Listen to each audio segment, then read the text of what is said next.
오늘의 본문은 앞절에서 그리스도인들을 박해하기 위해 사내들인 공문을 가지고 다메섹으로 가던 사울이 예수 그리스도를 경험한 사건을 기록하고 있습니다. 어제 본문의 마지막이었던 구절에 보면 사울은 사흘 동안 보지도 못하고 먹지도 못하고 마시지도 못하는 상황 가운데 있었습니다. 이런 사울을 위해 하나님께서는 한 사람을 준비시키십니다. 10절입니다. 그때 다메섹에 아나니아라가 하는 제자가 있더니, 실명한 사울을 위해 하나님은 아나니아를 준비시킵니다. 이름의 뜻은 여호와의 은혜로우시다 또는 하나님께서 보호하시다라는 뜻으로 해석되어지는 이름입니다. 아나니아에 대한 언급은 오늘 본문을 제외하고는 사도행전 22장에 그는 율법에 의하면 경건한 사람으로 주변의 모든 유대인들에게 칭찬을 듣는 사람이라고 기록되어진 것이 전부입니다. 그런 아나니아는 환상 중에 주님과 대화를 하고 있습니다. 여기서 주로 쓰인 단어는 하나님인 야훼가 아니라 부활하신 예수 그리스도입니다. 사도행전에서 환상을 보는 장면이 여러 곳에서 나오지만 예수 그리스도께서 말씀하신 경우는 다메섹 동상에서 사울이 주님을 만났을 때와 오늘 본문 아나니아가 본 이 환상 밖에는 없습니다. 마치 구약에서 사무엘이 하나님의 부르심을 받았을 때처럼 예수님은 아나니아를 찾고 있는 것입니다. 11절에 주께서 이르시되 일어나 직가로 가라 라고 합니다. 직가를 가리키는 헬라어는 곧은 똑바른 평평한 의미를 가지고 있습니다. 마치 율법의 곧은 사람 사울을 묘사하는 것 같습니다. 그리고 사울의 출신이 나옵니다. 그는 다소 사람이다. 다소는 무역의 중심지며 문화의 도시였습니다. 사울은 거기서 태어났고 예루살렘에서 자랐습니다. 헬라 문화에서 익숙한 것입니다. 그것이 그로 하여금 이방인의 사도가 되도록 준비시킨 하나님을 알 수 있는 부분입니다. 사울은 지금 계속해서 기도하고 있습니다. 사울이 어떤 마음으로 기도하였는지는 알 수 없지만 추측해 보면 아마도 그는 죄사함을 위해 기도하지 않았나 싶습니다. 그리고 혼란스러운 상황 가운데 자신의 앞날을 주님께서 인도해 달라고 기도하지 않았나 생각해 봅니다. 12절입니다. 그가 아나니아라 하는 사람이 들어와서 자기에게 안수하여 다시 보게 하는 것을 보았느니라 하시거늘, 주님께서는 아나니에게 환상 중에 나타나서 그로 하여금 사울을 찾아가서 안수하여 다시 보게 하도록 지시합니다. 다시 보게 될 것이라는 것을 말하고 있습니다. 이 둘의 만남은 하나님의 인도함에 따라 이름을 알 수 있는 부분입니다. 사울이 다메섹으로 오는 도중에 강력한 빛으로 둘러싸므로 하나님의 음성을 들음으로써 눈이 멀게 된 상태입니다. 그렇게 다시 보게 하다라고 말하고 있는 것입니다. 사울에게 나아가야 하는 아나니에게는 고민이 생겼습니다. 왜냐하면 그도 사울에 대해서 들었기 때문입니다. 그렇게 그는 이 사람에 대해서 내가 여러 사람들에게 듣사온즉 그가 예루살렘에서 주의 성도들에게 적지 않은 해를 끼친다고 고하고 있습니다. 비록 그는 사울로부터 직접 핍박을 받지는 않았지만 그 핍박으로부터 피해받은 믿음의 사람들로부터 사울이 얼마나 못살게 굴었는지 들었기 때문입니다. 그렇기에 그런 사람에게 가서 안수하라는 말씀을 받아들이기 쉽지 않았을 것입니다. 걱정과 근심으로 사울을 만나러 가는 것을 주저하는 아나니아에게 예수님께서는 다음과 같이 말씀하십니다. 15절입니다. 주께서 이르시되 가라. 이 사람은 내 이름을 이방인과 임금들과 이스라엘 자손들에게 전하기 위하여 택한 나의 그릇이라. 아나니아의 염려에도 불구하고 주님은 가라고 명령합니다. 그리고 사울에게 주어진 사역이 나열됩니다. 이방인들과 임금들과 이스라엘 자손들입니다. 순서가 흥미롭습니다. 먼저 사도행전 1장 8절에는 유대와 사마리아와 땅끝이라 말한 것과 다르게 이방인들이 먼저 나옵니다. 어쩌면 사울은 무엇보다 먼저 이방 선교를 위해 부름받은 자라는 것을 알 수 있는 부분입니다. 구체적으로 누구에게 전한 것이지 말씀하신 후에 사울을 복음을 전하기 위해 택한 나의 그릇이라고 말하고 있습니다. 그리고 사울의 복음의 증거자가 된 이후에 수많은 고난과 역경을 경험할 것이라고 말합니다. 그렇게 되었습니다. 추후에 로마에서 순교하였던 사울입니다. 우리는 사울이 얼마나 크게 쓰임 받았는지 알고 있습니다. 지금 아나니아는 그것을 알고 있었을까요?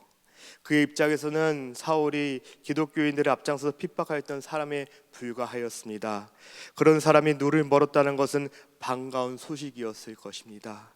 그런데 그 사람을 주님이 고쳐주라고 합니다. 그리고 그를 택한 그릇이라고 합니다. 그런 말씀이 믿어질까요? 받아질까요? 얼마나 갈등과 고민하는 가운데 있었을까요? 만약에 우리들이라면 어떻게 하였을까요? 상식적으로 이건 아니라고 말하지 않았을까요? 하나님, 이 사람이 얼마나 많은 사람들 고통스럽게 하고 어렵게 했는데 이게 말이 됩니까? 얼마나 수많은 사람들 힘들게 되었는데 그것이 가능할까요? 라고 물어보지 않았을까요? 그런데 아나니아는 어떤 결정을 하였습니까? 10절을 보면은 아나니아는 떠나 그의 집에 들어가서 라고 기록합니다. 주님의 말씀에 순종하였습니다. 사울을 찾아갔습니다. 그리고 주님의 말씀하신 대로 안수하였습니다. 10절에 아나니아를 소개할 때 제자라고 언급하여집니다. 예수 그리스도의 말씀에 순종하는 자라는 것입니다. 그의 마음 가운데 사울에 대한 의혹과 불안한 마음이 자리 잡았지만 자신의 판단보다는 하나님의 말씀을 순종하는 제자였습니다. 자신의 생각이 아니라 주님의 말씀에 의지하여서 나아가는 것입니다. 그 길 가운데 자신의 의심을 버리고 그 말씀에 순종하였던 것입니다. 그리고 사울에게 안수하였습니다. 그가 얼마나 순종하였는지 알 수 있는 부분이 있습니다. 바로 사울을 부르는 그의 호칭입니다. 아나니아는 사울을 형제 사울아라고 부르고 있습니다.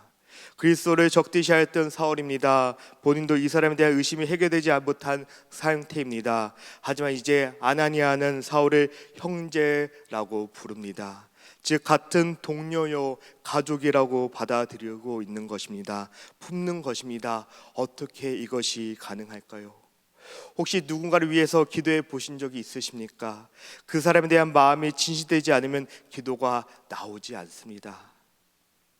지금 아나니아는 사울에 대한 진실된 마음으로 대하고 있는 것입니다. 그리고 그를 위해 기도하는 것입니다.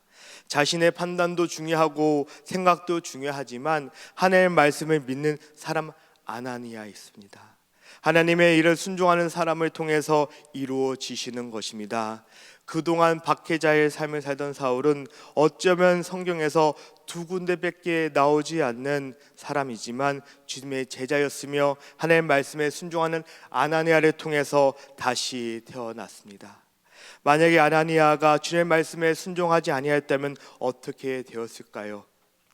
사울에 대한 주님의 계획이 어떻게 되었을까요? 18절에 즉시 사울의 눈에서 비늘 같은 것이 벗겨지시 다시 보게 된지라. 의사인 누가는 사울이 다시 보게 된 사건을 의학적으로 기술하고 있습니다.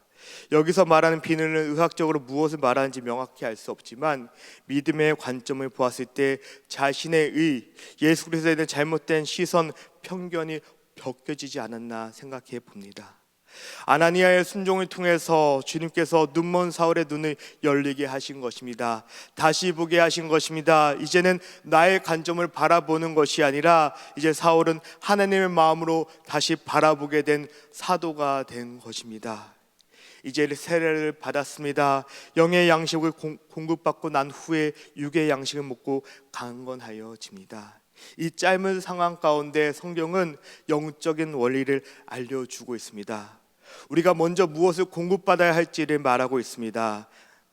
우리는 영의 갈급함이 있어야 됩니다. 그렇게 강건해진 사울은 다메섹의 제자들과 함께 머물며 교제하였습니다. 그리고 나서 20절입니다. 즉시 가서 각 회당에서 예수가 하나님의 아들이심을 전파하니라고 기록합니다. 사울은 즉시 가서 각 회당에서 예수님이 하나님의 아들이심을 전파했습니다. 사람들의 그 모습을 보고 크게 놀랐습니다. 사울이 얼굴이 두꺼워서 가능했던 것일까요? 자신이 어떤 사람인지 대해 알고 있는 사람들에게 다시 복음을 어떻게 전할 수 있었을까요? 성경은 예수님을 만난 사람들을 주로 고백하는 많은 사람의 공통적인 것을 기록하고 있습니다. 그들은 집으로 돌아가서 가족과 마을 이웃들에게 자신의 주를 만났다고 외친 것은 성경을 기록하고 있습니다. 사울도 동일합니다. 그런데 말씀을 다시 보니까 사울이 회당에 가기 전에 무엇을 하였는지 기록하고 있습니다. 19절에 사울이 다메섹에 있는 제자들과 함께 며칠 있을세라고 합니다. 예수님 만남을 위해서 사울이 회심된 것은 분명합니다. 하지만 그가 즉시 회당에 가서 이 사람이 예수가 하나님의 아들이라고 말씀하는 사람을 멸시한 자가 아니냐라고 말을 듣고도 복음을 선포할 수 있었던 비결은 회심한 그를 받아주고 품어준 하나님의 제자들의 사랑이 있었기 때문입니다. 신앙생활은 절대 혼자 하는 것이 아니라 하나님께서 허락하신 공동체 안에서 교제하며 나아가는, 담대히 나아갈 수 있게 되는 것입니다. 하나님의 제자 한 사람 아나니아와 그리고 이름은 거론되지 않은 다메섹에 있는 제자들을 통한 하나님의 사람을 경험한 사울이었기에 나아갈 수 있게 된 것입니다. 만약에 그 누군가가 자신의 판단을 가지고 성의견을 가지고 사울을 품지 않고 판단하였다면 그가 즉시 회당에 가서 선포할 수 있었을까요? 사울이 우리가 아는 사울이 될 수 있었던 것은 첫째는 하나님의 부르심이요 은혜인 것은 분명합니다. 그렇게 나아갈수록 품어주고 함께 교제한 믿음의 사람들이 있었기 때문입니다. 사랑하는 한미교회 성도 여러분, 우리가 그런 제자들이 되었으면 좋겠습니다. 주님과의 관계 중요합니다. 늘 먼저여야 합니다. 하지만 그 은혜, 그 사랑을 받은 것으로 끝나는 것이 아니라 나누어주고 품어주는 그런 제자, 그런 한미교회가 되었으면 좋겠습니다. 그러기 위해서 내가 먼저 하나님의 말씀에 순종해야 하는 것입니다. 사울에 대한 들은 말들로 인해서 주저하였던 아나니아가 말씀에 순종하며 사울에게 나아갔고 기도하고 다메섹 제자들이 사울을 품어주었듯이 말입니다.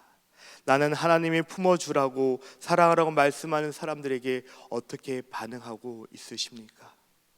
오늘 하루 살아가는 동안에 하나님 말씀에 순종하며 그동안 품어주지 못한 사람을 위해서 먼저 기도함으로써 주 안에 하나 됨으로써 아름다운 사랑과 교제가 흘러넘치는 복된 하루가 되시기를 주의 이름으로 축복하여 드립니다. 이 시간에 함께 말씀을 놓고 기도합니다. 오늘은 특별히 교육자를 위해서 기도하는 날입니다. 담임하고 계시는 고은 담임 목사님 위해서 기도해 주시고 또 함께 동역하고 있는 최종수 목사님, 이순우 목사님, 최재 목사님, 제프 전도사님, 안젤라 전도사님 그리고 함께 사역할 장미진 전도사님과 헨리 전도사님과 한나 전도사님 위해서 기도해 주시기 바랍니다. 느헤미야 프로젝트 계속 진행 중입니다. 주님께서 시작하셨습니다. 끝나는 그 순간까지 온 교회가, 온 성도님들이 한 마음을 기도하여서 주님께서 우리에게 감당하라 주신 프로젝트 잘 감당할 수 있도록 함께 기도하며 나아가 원합니다. 출타 중이신 분들, 아프신 분들을 위해서 계속 기도해 주시기 바랍니다. 그리고 오늘부터 금요일까지 Keepers of the Kingdom이란 주제로 BBS가 진행됩니다.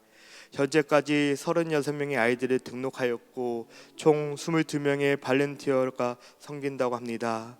모든 순서 가운데 주님께서 함께 하셔서 아이들의 마음 가운데 하나님의 말씀과 사람이 잘 전달될 수 있도록 또 섬기시는 발렌티어들을 통해서 하나님의 귀한 사랑이 전해질 수 있도록 그 누구 하나 다치지 않는 귀한 BBS가 될 수 있도록 이것을 놓고 함께 기도하며 나아갑니다. 하나님 아버지,